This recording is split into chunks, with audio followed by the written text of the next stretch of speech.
बिस्मिल्लाहिर्रहमानिर्रहीम। अस्सलाम वालेकुम। कैपिटल टॉक में खुशामदेद।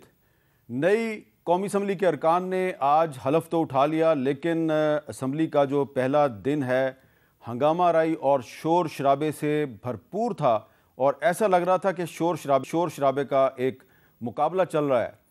लेकिन आज इस असम्बली के पहले ही दिन एक जो सीनियर रुकन है इस असम्बली के इस मुल्क की एक अहम सियासी जमात के सरबराह, उन्होंने बतौर रुकन असम्बली हलफ तो उठा लिया, लेकिन हलफ उठाने के फ़ौरन बाद उन्होंने ये कहा कि ये असम्बली अपनी मुद्दत पूरी नहीं करेगी। ये कौन थे, ज़रा सुने। असेंबली दोबारा आके कैसा लग रहा है? मेरे भाईजान असेंबली तो नहीं है इसमें और चीज थी। मौलाना साहब ये मौलाना बताइए साहब कि कोई क्या बात पिघली है? कैसे करेंगे आप एहतजाजी सियासत या क्या एक मरतबा फिर कोई आज़ादी मार्च? देखिए इंतजार करें, बस इंतजार करें। मौलाना साहब 5 साल मुद्दत पूरी कर सकेगी? लगता तो नहीं है करें। उनसे सवाल किया गया कि ये असम्बली मुद्दत पूरी कर सकेगी, उन्होंने कहा लगता तो नहीं। तो क्यों मौलाना फजलुर रहमान साहब ने पहले दिन ये क्यों कहा कि ये असम्बली तो नहीं, कुछ और ही लग रही है और ये अपनी मुद्दत पूरी नहीं करेगी? तो ये एक बड़ा अहम सवाल है और इस असम्बली का मुस्तकबिल क्या है। तो नई कौमी असम्बली के मुस्तकबिल पे आज मैं गुफ्तगू करूँगा दो ऐसे मुअज़्ज़ज़ अरकान से जो तीसरी मरतबा इस असम्बली के रुकन मुंतखब हुए हैं, यानी कि उन्होंने अपनी हैट्रिक मुकम्मल की है। तो सबसे पहले मैं बात कर रहा हूँ आज जनाब आमिर डोगर साहब से। आमिर डोगर साहब किसी तारुफ के मोहताज नहीं हैं, वो तहरीक इंसाफ से उनका ताल्लुक़ है और आज उन्होंने जब हलफ के बाद दस्तखत किए तो उन्होंने नारा भी लगाया कैदी नंबर 804 का, और वो तहरीक इंसाफ की तरफ से स्पीकर कौमी असम्बली के कल उम्मीदवार भी होंगे। तो आमिर डोगर साहब बहुत बहुत शुक्रिया। बहुत शुक्रिया। सबसे पहले ये बताएं कि क्या लग रहा है आपको, मौलाना फजलुर रहमान साहब ने ये क्यों कहा कि उनको इस असम्बली के मुस्तकबिल के बारे में डाउट्स हैं, ये 5 साल पूरे नहीं करेगी? बिस्मिल्लाहिर्रहमानिर्रहीम। बहुत शुक्रिया हामिद मीर साहब। मैं मौलाना साहब की बात की तायद करूँगा। ये मेरी तीसरी असम्बली है। जितनी आज मैंने हकूमती बेंचेस पे के चेहरे लटके हुए, उदासी, खामोशी और यूं जिस तरह एक बंदा मुर्दा सा नहीं होता और वो असम्बली में आ जाता है सिर्फ हल्फ लेने के लिए, जो मैंने देखा है इससे पहले मैंने किसी असम्बली में ऐसी बेरौनक नहीं देखी। और ये अंदर का जो एक उनका ज़मीर है वो इनको झंझोड़ रहा है। आज मैं आपको मज़े की बात बताता हूँ, बहुत सारे अरकान असम्बली जो मिले PMLN के पंजाब के, वो एक दूसरे को छेड़ रहे थे और मुझे कहते थे जी असी फार्म 45 आला है, 47 आला है। अच्छा, 80 फार्म, मैं फरवरी 8 वाला हूँ, ये 9 वाला है। यानी कि उनके अंदर वाज़े तफरीक है फार्म 45 की और फार्म 47 की, 8 फरवरी की और 9 फरवरी की। तो जब इस तरह की असम्बली हो जिसमें मेजॉरिटी फार्म 47 से जितवाए हुए हों और हमारे मेंबरान जिनको हराया वो हज़ारों वोटों से जीते हों। अच्छा एक बात बताएं, आप 98,000 की लीड से जीते हैं? जी मैं 98,000। और किसके मुकाबले पे जीते? जहांगीर तरीन के मुकाबले। तो आपने डोगर साहब जहांगीर तरीन साहब को हरा दिया, जिसके बारे में एक ख्याल ये था कि तमाम जो ताकतवर लोग हैं उसके पीछे खड़े हैं, और आपने 98,000 की लीड से हरा दिया। तो फिर धांधली कहाँ से हुई? हर हलके के अपने डायनामिक्स हैं। एक तो मुल्तान शहर का हलका था और अल्लाह का कोई ख़ास करम था, और मेरी जो कामयाबी है ना जो इमरान खान के नज़रिए और उसकी जद्दोजहद की कामयाबी है। ना सिर्फ मैं एक विजिबल मार्जिन से जीता, मेरे दोनों MPA भी 40-40 हज़ार वोटों से जीते। मेरा छोटा भाई अदनान डोगर और दूसरे मेरे MPA मुइन रियाज कुरैशी साहब। देखें जिन मेंबरान ने तो पैरा दिया ना प्रॉपर, जैसे KPK में हुआ रात को, वहाँ तो वो कुछ नहीं कर सके। जहाँ मार्जिन था ना 5,000, 10,000, 15,000, 20,000 तक का, वहाँ उन्होंने बारूद भरा और आरोज़ ने 8 और 9 की फरवरी और 9 का सारा दिन रात तक उन्होंने रिजल्ट चेंज किया। 70 सीटें हैं हमारी जो फार्म 45 के मुताबिक हम जीते हुए हैं, और इनको ये खुद पता है, इनकी लीडरशिप को पता है, इनको बता दिया गया। आप कह रहे हैं कि 70 सीटें आपकी? जी 70 सीटें। तो लेकिन आपने जो IMF को खत लिखा है उसमें तो कहा है कि सिर्फ 30% सीटें जो है उनकी इंक्वायरी करो। नहीं, वो तो हमने इसलिए कहा है कि देखें जब IMF का वफद हमारे पास आया था, हमने तमाम खदशात और तहफ़्फ़ुज़ात के बावजूद इलेक्शन में हम चले गए, और अब एक इलेक्शन जिसमें 50 अरब रुपया खर्च किया हो और फिर उस पर अवाम को डाका डालकर उस इलेक्शन को रिग्ड करार करके, जिसको यूरोपीय यूनियन भी कह रही है, तमाम मुबसरीन कह रहे हैं, IMF कह रहा है कि ये इस इलेक्शन पर शदीद खदशात है, तो पैसा हम लेते हैं IMF से कशकोल की तरह, उसके ज़रिए उसके बदले में IMF हम पे टैक्स लगाता है, हमारा खून चूसता है, और उस पैसे का हम इस तरह से बेदरेग इस्तेमाल करते हैं। तो अगर हमारा हक पे डाका डाल के उन चोरों को मसलत करना था और अरबों रुपया खर्च करना था, तो इसलिए IMF को कहा कि भाई आप 30% ही सिर्फ 2 हफ्ते में चेक कर लें कि क्या ये इलेक्शन साफ शफाफ है। लेकिन इस मामले पे जो शहबाज शरीफ साहब जो हैं, जो कि वज़ीर आज़म बनने वाले हैं, वो क्या कह रहे हैं, ज़रा मैं डोगर साहब को सुनवाना चाह रहा हूँ। IMF का जो उसको लेटर लिखा है इमरान खान ने, साइफर के बाद एक और मुल्क दुश्मनी का सबूत है, इसके बाद किसी को कोई शक नहीं रहना चाहिए। लिहाजी ये चाहते हैं खुदा न खास्ता पाकिस्तान मुकम्मल तबाही का शिकार हो जाए। तो शहबाज शरीफ साहब कह रहे हैं कि IMF को ख़त लिखना जो है ये मुल्की गैर मुल्की ताकतों के साथ मिलके एक साजिश है, और ये साइफर से भी बड़ी साजिश है। सर, अगर अवाम के मैंडेट को चोरी करके, डाका डाल के, और इस टोले को PDM 2 को दोबारा बैठा देना उस ख़जाने पे, ये साजिश है, उसकी तहकीक नहीं होनी चाहिए। ये कौन सी साजिश है? हम तो कह रहे हैं कि ये रिग्ड इलेक्शन है, ये फ्रॉड है, इलेक्शन के नाम पे ये फ्रॉड हुआ है। हम चाहते थे कि शायद सियासी इस्तेकाम के साथ मुआशी इस्तेकाम आ जाए, लेकिन ये तो बेनकाब हो गए। हम आज भी हल्फ उठाया एक एहतजाज के साथ, और हम आज भी अपने मौक़िफ़ पर कायम हैं कि हम इस मुल्क की फलाह व बहबूद के लिए, रूल ऑफ लॉ के लिए इस असम्बली में अपना किरदार अदा करेंगे। आप स्पीकर के इलेक्शन में हिस्सा ले रहे हैं? जी अल्हम्दुलिल्लाह जी। लेकिन आज गौहर खान साहब ने, जो आपकी पार्टी के इस वक्त चेयरमैन, उन्होंने क्या कहा, ज़रा सुने। पॉइंट ऑफ ऑर्डर जो रूल 17 है उसके मुताबिक स्पीकर और डिप्टी स्पीकर का इलेक्शन होता है when जब नेशनल असम्बली पूरी हो। इस वक्त ये हाउस इनकम्प्लीट है। हमारे 23 MNAs आर सपोज्ड टू कम।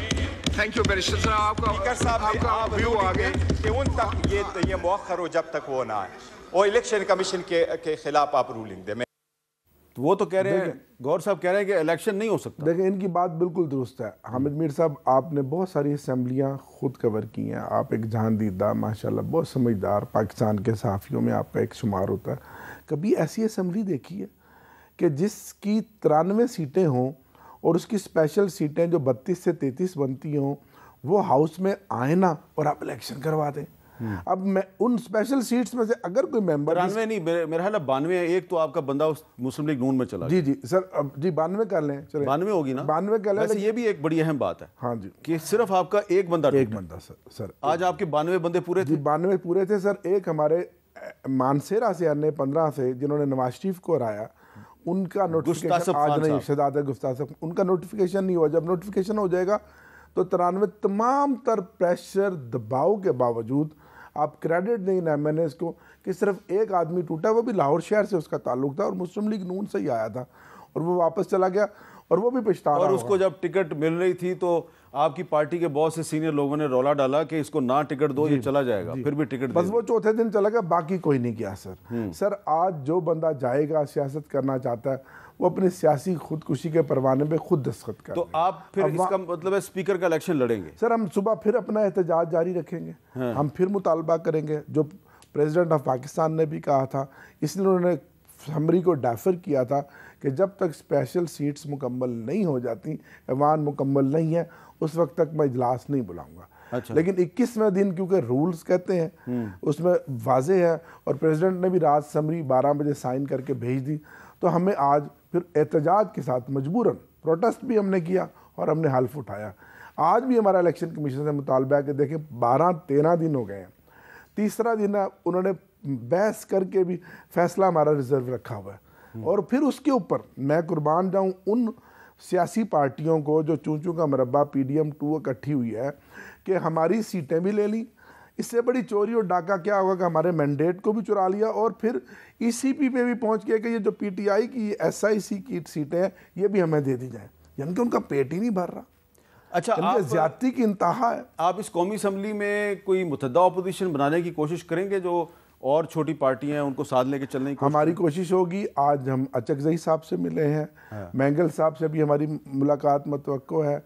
अभी मैंगल साहब के साथ एक मुलाकात तो हो चुकी है ना असद कैसर जी साहब जी, की? अभी एक प्रोग्राम अभी मुलाकात आपके प्रोग्राम का फजलुर रहमान साहब के पास जा रहे हैं कि हम सब लोग बैठें, और जो पंच लाइन है वो ये है कि जो 8 फरवरी का रिज़ल्ट है, जो मैंडेट चुराया गया, पहले उसकी तहकीकात साफ शफाफ कराई जाए, और जो मैंडेट जिस पार्टी का भी चोरी किया गया उसको वापस किया जाए। उसके बाद तो फिर हम आगे आप को यकीन है कि मौलाना फजलुर रहमान साहब आपके साथ चलेंगे? देखिए सर, अभी तो बेसिक जो चीज़ें हैं उनके ऊपर तो वो उनकी और हमारी यकसुई है।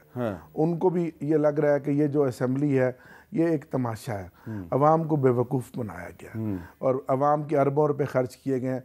अगर इन्हीं को मुसल्लत करना था फिर इस तरह का इलेक्शन करवाने की ज़रूरत ही नहीं थी, फिर जिस तरह काम चल रहा था चलाते रहते। अच्छा, जो आज शोर शराबा हुआ, कुछ लोग कह रहे हैं जी शोर शराबे का मुकाबला था, ये मुकाबला किसने जीता है? नहीं सर, शोर शराबा तो देखें हमारी तरफ जज्बात थे, जुनून था, वो उधर सारे मुर्दा घोड़े थे, उनके चेहरे आप तस्वीरें देखें मुंह लटके हुए थे और खौफ था। एक तो उनको पता है कि हम हज़ारों वोटों से हार के फिर हमें फॉर्म 47 के ज़रिए जितवाया गया, और दूसरा कोई बंदे में एक जिसको कहते हैं ना कोई शर्म और हया होती है, किस मुंह से वो बैठेंगे? आपको तो मियाँ नवाज शरीफ साहब खुद यास्मीन राशिद साहिबा से हार चुके हैं, खुद वो हारे हुए हैं, और मानसेरा से भी हार गए हैं। 17 सीटें हैं और आज जनाब उनको इधर उधर से खींच खूंच के करा के उन्हें पार्लियामेंट की सबसे बड़ी पार्टी डिक्लेयर कर दिया गया। अच्छा, तो शोर शराबे का मुकाबला किसने जीता है?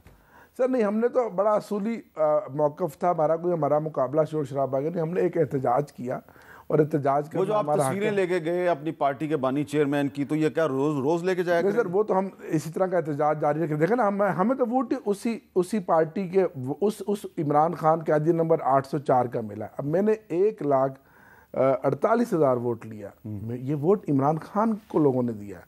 ऐसे ऐसे इनकलाब हुए हैं हामिद मीर साहब, मैं आपको बता नहीं सकता, कि जो हम सुनते थे 70 में खंबे को वोट दिए हैं, इमरान खान ने खंबे खड़े किए थे और वो भी जीते हैं, और बड़े बड़े लोगों के मुकाबले में जीते हैं। वो मैं कभी आपको तफसील बताऊंगा आपके प्रोग्राम में, वक्त अब इतना नहीं है, कि ऐसे ऐसे लोग जीते हैं कि ये खंबा था, ये इनकलाब था। 8 फरवरी को जो लोग निकले उन्होंने तो अपना हक अदा कर दिया। अब अगर आप अवाम के मैंडेट को तस्लीम ना करें तो ये ज़्यादती होगी। तो अच्छा, अब ये जो आपकी रिजर्व सीटों वाला मामला है, ये अगर टाइमली हल नहीं होता तो ये सुप्रीम कोर्ट में जाएगा, तो सुप्रीम कोर्ट के फैसले को आप तस्लीम करेंगे? बिल्कुल, जब हम क्या कर सकते हैं, देखें ना, आखिरकार फिर हमने सुप्रीम कोर्ट पे जाना है।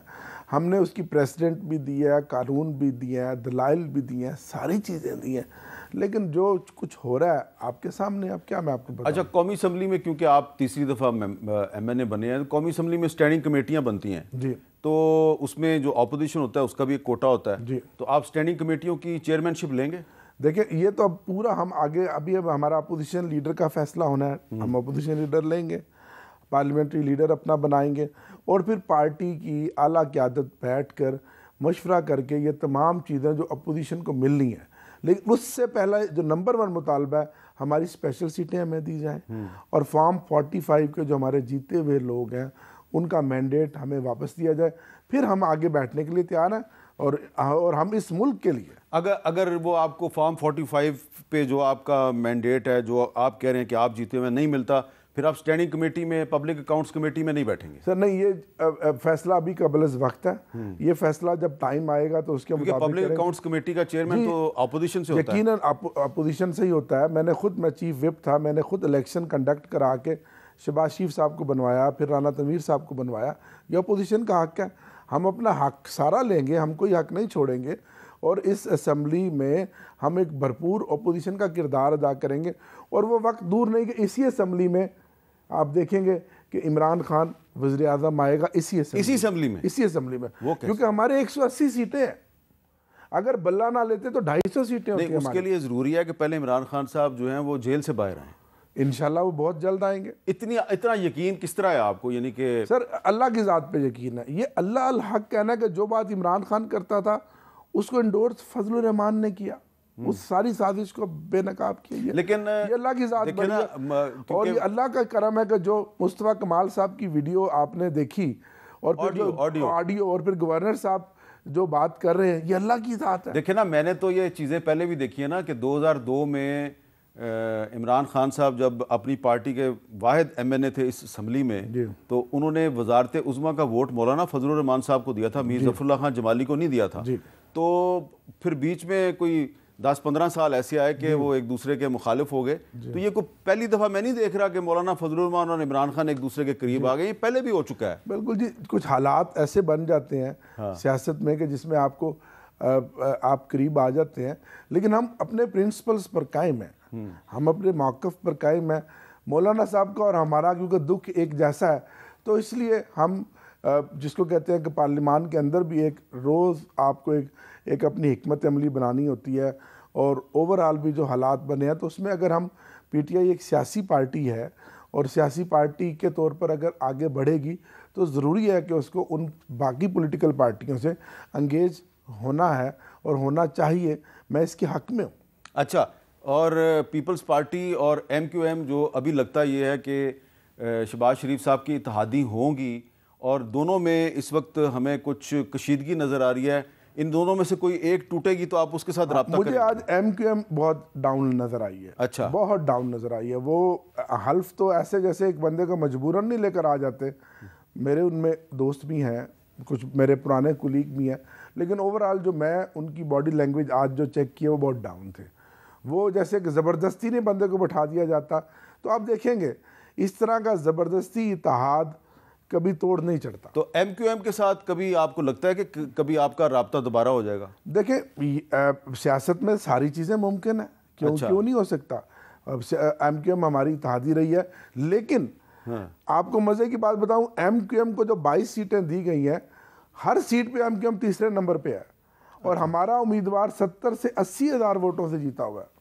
चलें, अब आपके इस बयान के बाद तो फिर MQM आपकी तरफ नहीं आएगी। नहीं, मैं तो हकीकत की बात कर रहा हूँ ना, ये उनको भी पता होगा, मैं तो हकीकत की बात कर रहा हूँ। अच्छा, ये तो हकाइक है। अच्छा, ये जो कराची के किसी भी जगह से बच्चे से पूछ रहे हैं आपने वोट किसको डाला? कि आपको बहुत से लोग हमें कहते हैं जी हमें फ़ोन कॉल आई और फिर ये कहा गया, तो फ़ोन कॉलें इनको नहीं आ रही? जो अभी तक आपके साथ 92 लोग खड़े हैं, इनको नहीं आ रही फ़ोन? देखें, प्रेशर तो सब पर होता है, और है सबसे बढ़कर ये प्रेशर होता है कि एक बंदा आज़ाद जीता हो और उसको नज़र आ रहा हो कि यह हुकूमत बनने जा रही है। हमारे मेजॉरिटी पंजाब की है, क्योंकि पंजाब ही बैटल फील्ड है, और सूबे में भी जैसे मरियम साहिबा की हुकूमत बना दी गई है, उसके बावजूद लोग नज़रिए पे कायम हैं, अपनी इस्तेकामत पे कायम है, इमरान खान के साथ डट कर खड़े हैं। मैं उनको खराज तहसीन पेश कर। अच्छा, मैंने आपको आखिर में ना एक बड़ी दिलचस्प चीज़ बतानी है कि अभी कुछ दिन पहले जब तहरीक इंसाफ का एक वफ़द जो है वो BNP के सरबराह अख्तर मैंगल साहब के पास गया पार्लियामेंट लॉजेस में, तो वहाँ पे जब असद कैसर साहब और अख्तर मैंगल साहब मीडिया से बात करने लगे, तो वहाँ पे पुलिस आ गई, और पुलिस ने कहा जी कि ये आप मीडिया के साथ यहाँ पे गुफ्तगू नहीं कर सकते, प्रेस टॉक नहीं कर सकते।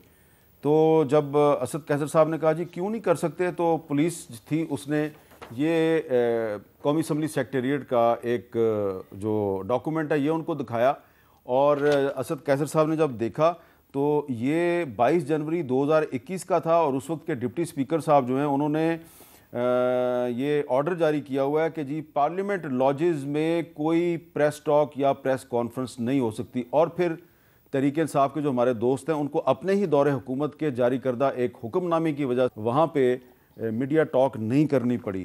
तो डोगर साहब, आप जब अब अपने बाकी सियासी जमातों के सरबराहान के पास जाएंगे तो वो आपको इस तरह की बातें तो बताएंगे, तो मेरा ख्याल है माजी की गलतियों से सबक भी सीखना चाहिए। जी बिल्कुल, है ना? मैं समझता हूँ पार्लियामेंट लॉजेस एक पार्लियामेंटेरियन की रिहाइश है, वहाँ सियासत होती है, तो पार्टियाँ मिलती हैं, वफूद मिलते हैं, तो वहाँ एक जगह ज़रूर ऐसी होनी चाहिए कि जहाँ मीडिया टॉक होनी चाहिए, और हमारे सहाफ़ी भाई जो आते हैं उनको भी वहाँ फैसिलिटेट करना चाहिए। ठीक है, बहुत बहुत शुक्रिया। आमिर डोगर साहब ने हमारी बात की। तो कौमी असम्बली के तीसरी मरतबा रुकन मुंतखब हुए हैं, और अब हम एक ब्रेक लेते हैं, और ब्रेक के बाद हम मुस्लिम लीग नून के एक ऐसे रहनुमा से बात करेंगे जो तीसरी दफ़ा कौमी असम्बली के रुकन मुंतखब हुए हैं। वक्फे के बाद दोबारा मिलते हैं।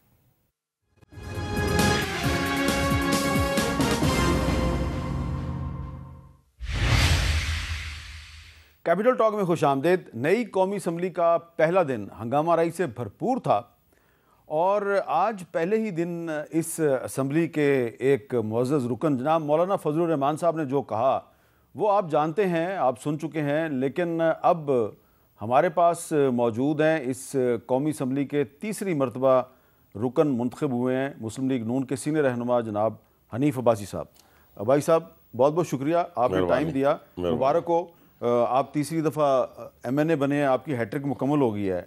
लेकिन पहले दिन हम आपसे सवाल जो है वो थोड़ा सा ऐसा पूछने लगे कि आप उम्मीद हम माइंड नहीं करेंगे कि मौलाना फजलुर रहमान साहब क्या कह रहे हैं, ज़रा सुनिए। कल कौमी असम्बली के स्पीकर और डिप्टी स्पीकर का और फिर उसके बाद वज़ीर-ए-आज़म का इंतखाब है, बिल्कुल बाइकआउट होगा आपका? जी, हमारा JUI हिस्सा नहीं लेगी इस पार्लियामेंट में, जिस पार्लियामेंट का नतीजा जो है वो अवाम के हाथ में ना हो और एस्टेब्लिशमेंट के हाथ में हो, उस ऐवान में हमें कोई हक नहीं है कि हम कोई दूसरी कार्रवाई में हिस्सा लें। अच्छा, अब मौलाना फजलुर रहमान साहब ने ये कहा है कि जी हम इसकी कार्रवाई में हिस्सा नहीं लेंगे, तो पहले दिन वो कह रहे हैं कि हम, और वो कल स्पीकर और डिप्टी स्पीकर के इलेक्शन में भी नहीं आएंगे। अच्छा मीर साहब, सबसे पहले तो आपको पता है कि हमारे तो बड़े पुराने बुजुर्गों में से हैं और हम इनके चाहने वालों में से हैं, लेकिन ये जो मौलाना साहब से हमें यही तवक्को थी कि वो हमें दुआएं देंगे ना कि बद दुआएं देंगे। लेकिन इसके साथ साथ एक लफ्ज़ जो उन्होंने इस्तेमाल किया ना, देखें ना, ये अब KPK के अंदर अगर शिकस्त हुई है तो इस्टेब्लिशमेंट ने दी है। मतलब हम ठीक है किसी जगह पे रखें, मैं नहीं कहता, जिसका कोई कसूर है बताएं, हर बात आपकी मर्ज़ी की हो जाए बातें, आप बैठ के साथ सारी बातें कर लें, अदम एतमाद के दौरान सारी नेगोशिएशन करें, बैठें सारे, आप उस वक़्त मज़े लें अपनी मिनिस्ट्रियों की, वजारतों की, लेकिन बाद में जाके कहें नहीं जी नहीं, मीठा मीठा हाप और कड़वा कड़वा थू थू, इस तरह नहीं सियासत होती। मैं उन पर बात नहीं कर रहा, मैं जनरल बात कर रहा हूँ। उनसे तो हमें दुआओं की तवक्को थी, लेकिन कहने से मुराद ये है कि हमें कम से कम एहतियात से काम लेना चाहिए कि हम हर बात में ला के इस्टेब्लिशमेंट को ज़रूर बीच में रखना है। भाई हारे आप KPK से हैं, मैंने तो नहीं हराया आपको, जिन्होंने हराया उनके साथ तो आप बैठ गए हैं। मैं आपको एक बात बताऊँ, मौलाना की इज़्ज़त एहतराम हमेशा कायम रहेगा, लेकिन अपनी इज़्ज़त और एहतराम खुद कायम करना होता है। आज मैं हैरान था जब मौलाना एंटर हुए असम्बली के अंदर, देखे ना, गैरत है बड़ी चीज़ जहाने तगोदो में, पहनाती है दरवेश को ताजे सरेदारा। यकीन माने जब वो मौलाना को बुरे अल्फाज से पुकारते थे ये लोग, बाउंड्रीज होती हैं सियासत के अंदर, हर जगह के ऊपर आप माशरे की हर फील्ड के अंदर बाउंड्रीज तय हैं। जो अल्फाज अदा किए गए हैं, आप इस मुखालफत के अंदर जाके उन लोगों के साथ मिलना मिलाना और मोहब्बत और प्यार की पींगे बढ़ाना, जहाँ आपकी ज़ात से अब बात चली गई हो और आपकी ज़ात को इस तरह के अलकाबात से नवाजा गया हो कि यकीन माने कि मैं उनका साथी होने की, पुराना साथी होने की वजह से मैं बर्दाश्त नहीं कर सकता था।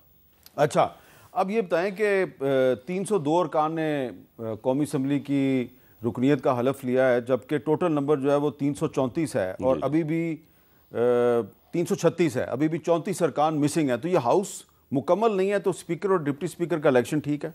नहीं, देखिए, हाउस इसलिए मुकम्मल नहीं है या मुकम्मल है, आइनी तौर पे कॉन्स्टिट्यूशनली मुकम्मल है। देखिए ना, जो ख़वातीन की नशिस्तों वाला फैसला है वो इलेक्शन कमीशन ने करना है। उसके अंदर एक बड़ी बहुत आइनी तौर के ऊपर बिल्कुल क्रिस्टल और क्लियर बात है कि आप एक तरजीह लिस्ट देते हैं, उसका एक टाइम होता है। अच्छा, उसमें अगर आपने 10 लोग दिए हैं लेकिन आपकी सीट ज़्यादा आ गई हैं तो आप उसमें ऐड कर सकते हैं, 10 ऐड कर सकते हैं, 20 ऐड कर सकते हैं अगर आपकी सीट्स आ गई हैं। लेकिन अगर आपने डे 1 से अपनी लिस्ट ही तरजीह लिस्ट नहीं दी तो आप किस तरीके से क्वाइन का कोई ऐसा मुझे और आग उखा दे मुझे निकाल के जिसके ऊपर लिखा हो कि जनाब तरजीह लिस्ट ना भी दी हो तो आप बाद में दे सकते हैं, बताएं आईनी तौर के ऊपर। डेट है, डेट, ये नहीं, डेट है, एक डेट है, उस डेट तक आपने देनी है, उसके बाद तो आप दे ही नहीं सकते।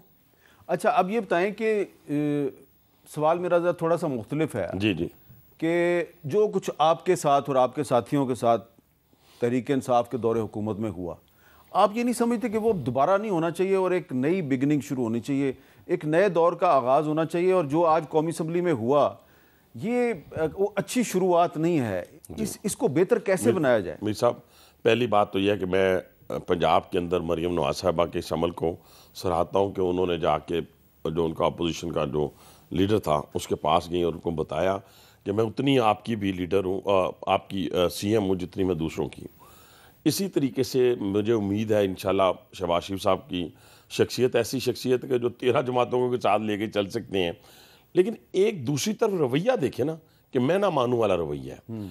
और जो आपने 2018 वाली बात की, जो यह कहा कि साथियों के किसी पे 15 किलो हीरोइन डाल दी गई, किसी की अद्वियात को मंशियात बना दिया गया, किसी को वैसे ही पकड़ के अंदर बंद किए, ख्वाहिशात में बंद करना। मैं ख्वाहिशात की सूरत में किसी सियासी कारकुन को बंद करने के हक में नहीं हूँ, लेकिन मीर साहब जिन लोगों ने बाउंड्री क्रॉस की है ना, अगर उन पे भी आप शफकत का हाथ रखेंगे तो फिर मीर साहब इस मुल्क के अंदर जत्थे बहुत हैं। बार बार मैं ये लफ्ज़ इस्तेमाल करता हूँ, उन जत्थों में और इनमें फ़र्क कोई नहीं रहता। ये जो IMF को ख़त लिखा गया है, ये आप देखें ना, मैंने एक मिसाल आपको दी थी एक दफ़ा पहले भी, एक हॉस्पिटल में एक MS साहब आए, तो मुझे उनसे 2-3 चीज़ों पे बड़ा इख्तलाफ था। एज ए पॉलिटिशियन किसी वक्त उबाल आता था कि यार ये मेरी बात ही नहीं मान रहा इस मसले में, लेकिन दूसरी तरफ उस इंस्टीट्यूशन का लोगों के अंदर इतना अच्छा फीडबैक था। जिस गली मोहल्ले में हम जाते थे, लोग कहते थे वाह वाह वाह, हम गए जी हॉस्पिटल के अंदर और हमें ये सहूलियात मिली। मैं उन चीज़ों को भूल जाता था, इसलिए कि मैं समझता था कि मेरी ज़ाती अना की वजह से ये इंस्टीट्यूशन तबाह ना हो जाए। तो इसलिए ये ज़ाती अना की वजह से आप पाकिस्तान को तबाह करेंगे, बर्बाद करेंगे। आप कभी प्रेसिडेंट आता है चीन का, उसके सामने खड़े हो जाते हैं, कभी आप चाइनीज़ कंपनीज़ के ऊपर इल्ज़ाम लगाते हैं, वो भाग जाती हैं यहाँ से। आप देखिए, आप इंतखाबात के अंदर गैर मुल्की ताकतों को पुकार रहे हैं, और उनको पुकार रहे हैं जिनके बारे में आपका ख्याल था कि आपकी हुकूमत गिराने में उनका हाथ है। आपकी बात, जरा थोड़ी सी बातों को मीर साहब जरा समेटें आपकी। और जो बंदे 9 मई में, मैं खुल के बात कर देता हूँ, 9 मई में मुलव्विस हैं और जो वीडियो में मौजूद हैं और जो उसके मास्टरमाइंड हैं, ये प्लीज़ इस पे ना जाएं, ये एक रेड लाइन है। लेकिन सजा तो अभी तक किसी को नहीं हुई जी। हाँ, ये बात फिर गलत बात है। मैं तो ये मैं सजाएं देने नहीं जाऊंगा। IMF को जो खत लिखा गया उस पर दोबारा आ जाते हैं जी। आप IMF के खत की बात करें, ये आपका एक मौक़िफ़ है और बहुत से लोगों का ये ख्याल है कि IMF को खत नहीं लिखा जाना चाहिए, लेकिन ये भी कहा जा रहा है कि जी इस किस्म की तो गुफ्तगू है, इस किस्म के बयानात माजी में और भी सियासी लीडर करते रहे हैं। और कल साबिक वज़ीर-ए-आज़म शहीद मोहतरमा बेनज़ीर भुट्टो साहबा के एक स्टेटमेंट का हवाला दिया जा रहा है। सुने उन्होंने क्या कहा था 2007 में। Are you therefore suggesting that Congress or others should reduce US aid to Pakistan unless democracy is restored? Well, I would like them to link it to the restoration of democracy. Yes, I think they need to tell our military that our military has a vested interest in seeing a restoration of democracy. Most of the people in our army are patriotic. Most of the people in our army would not like to see any harm come to our country, and if they feel that the aid is going to dry up, they'll have an institutional interest in promoting democracy to keep the aid coming in. But if they think that they can keep the aid even with a dictatorship, why should they tilt towards a democracy? अच्छा, ज़रा मौक़िफ़ थोड़ा different है कि add जो है उसको democracy के साथ लिंक किया जाए, डिक्टेटरशिप के साथ लिंक ना किया। बहुत फ़र्क है ना। मैं जब उनका इंटरव्यू सुन रहा था तो मेरा जवाब तैयार था कि भी देखें वो आमरीत के दौर की बात कर रही हैं। आज आमरीत नहीं है भाईजान। अच्छा, आज कहाँ आमरीत है भाई? आप कह रहे थे, खुद चीख के कह रहे थे कि अगर आईनी तौर पे, कानूनी तौर पे मुझे हटाना तो हटाओ। आप नहीं तकरीर करते थे, आप आईनी तौर पे हट गए, उसके बाद आप चैन से बैठे ही नहीं। तो आप इसके खिलाफ को कार्रवाई करेंगे जो IMF को खत लिखा है? हमने क्या कार्रवाई करनी है, अब सारी दुनिया को पता चल गया है। मैं तो ये कहना चाहता हूँ भाईजान, ये मुल्क है, हम हैं। इस मुल्क के अंदर आप वो बाउंड्री क्रॉस ना करें जहाँ के बाद फिर वापसी मुमकिन नहीं है, बस। अच्छा, ये बड़ी अहम बात किया जी हनीफ बाजी साहब ने। उनके साथ हमारी गुफ्तगू जारी है और अब उनसे पूछना ये है कि अब इनकी जो नई हुकूमत आ रही है उसकी तरजीहात क्या होंगी, क्योंकि इस वक्त महंगाई का एक तूफ़ान पहले से चल रहा है, उसमें मज़ीद इजाफा होने वाला है। बहुत से लोग पाकिस्तान छोड़ के जा रहे हैं, लेकिन पाकिस्तानियों की एक बड़ी अक्सरियत ऐसी है, ना तो मुल्क छोड़ने के लिए उनके पास पैसे हैं, ही इस मुल्क में रहने के लिए उनके पास पैसे हैं। वो किधर जाएं, ये पूछते हैं हनीफ बाजी साहब से वक्फे के बाद।